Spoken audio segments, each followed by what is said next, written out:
be a sucker like me and almost lose your 6.7 Cummins, I'm going to show you how to save your engine from this catastrophic event. The next modifications I'll teach you about, I will actually do the work so that you have a true how-to.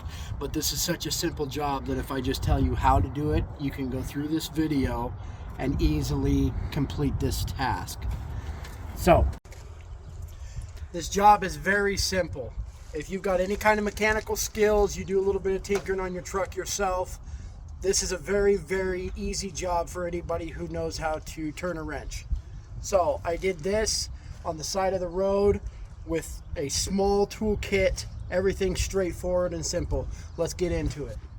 So, first thing that needs to be done, if yours is a perfectly stock truck, you aren't going to see an engine bay like this. You'll have a cover that goes over here. You'll have an EGR tube that runs over here into the intake horn, okay? If you have a stock truck, it's not a big deal. All of this is straightforward, and you can do it on a stock or modified truck.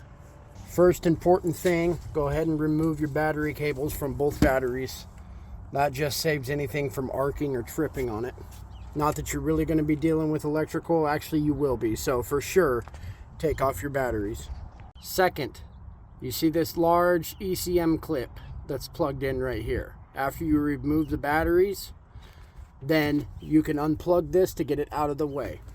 What you will want to do if you have a stock truck is you want to remove the front exhaust gas recirculation tube that runs from the cooler around and hooks up to the EGR. You want to remove both the EGR and that recirc tube. If you're going to pull this stuff off, you might as well do a little bit of a clean on it. That way it's cleaned up, you don't have to worry about soot overload. Sonny, so easy, literally your dog can do it. Good boy. You want to remove your turbo piping that comes up. It's very easy. It's a I think they're called V-clamps, but it's a clamp right here. You loosen that up and the entire tube will come off because it's silicone. Sometimes it might get stuck. Just put a little bit of a pick in there, or a flathead screwdriver is what I used, and just easily slide it around and it will remove. As you start removing pieces, you'll realize that everything kind of just is pretty simple to do this job. So you will need 10mm socket, any kind of ratchet or impact wrench, any of that. You will remove the, I believe 6 bolts is what it originally comes with. There'll be one right there, one on this back side, on the other side of this cord, and then you've got one down there, one in the middle, and one on the outside. That removes your stock intake horn from this, or aftermarket intake horn, and it gives you this big open area to work with. From there you'll be looking at your common rail system. I believe it's a 19mm wrench, and what you'll do is you'll start removing each one of these fuel injector lines off of the common rail. Now when you're pulling them off, it's good to have a workbench. By the way, that's the tool set that I did all of this with. It's good to have a workbench set out. You want to keep all of your injection lines in order of how they came off. Now the problem that I ran into is back in the back, I could not get to the back injector line. So all I had to do was loosen that up. But you have 10mm bolts running all the way through here. I believe there is 6 on this part, and then the 6 over here. You want to unplug all of these extra plugs, get all of this pushed out of your way. So you got to remove your plug from your crankcase ventilation, all of this, and pull this entire wiring harness and stick it over here on the other side of the brake fluid reservoir, okay? Then you'll start pulling off the inlet from the CP3 pump to the common rail. Make sure that you mark that bolt right there. Pull that out. And then just loosen it up from down on your CP3 right there. Okay? This one right here. Now, once you've removed all the tubes that you possibly can for the injector lines, then you'll set those on the side. It will open all of this up to where you can see it very easily. roll back and get that 19 onto that fuel injector line for the back one, loosen it up on that, and loosen it up on the common rail. You will be able to slide that out of the way. Whatever you do, be careful when you are pulling the common rail off, because that is the most likely time that the bolt that holds the intake heater inside of there, the bolt will come off. If it is already removed, that piece will just flop right off. Most of you look at a stock grid heater and you'll see this plastic piece on the top. However, when you go to pull it off, most of you will run into the issue that falls right off. As you can see, a bolt holds it on the inside. Now these are prone from the factory to heat up and melt this bolt off.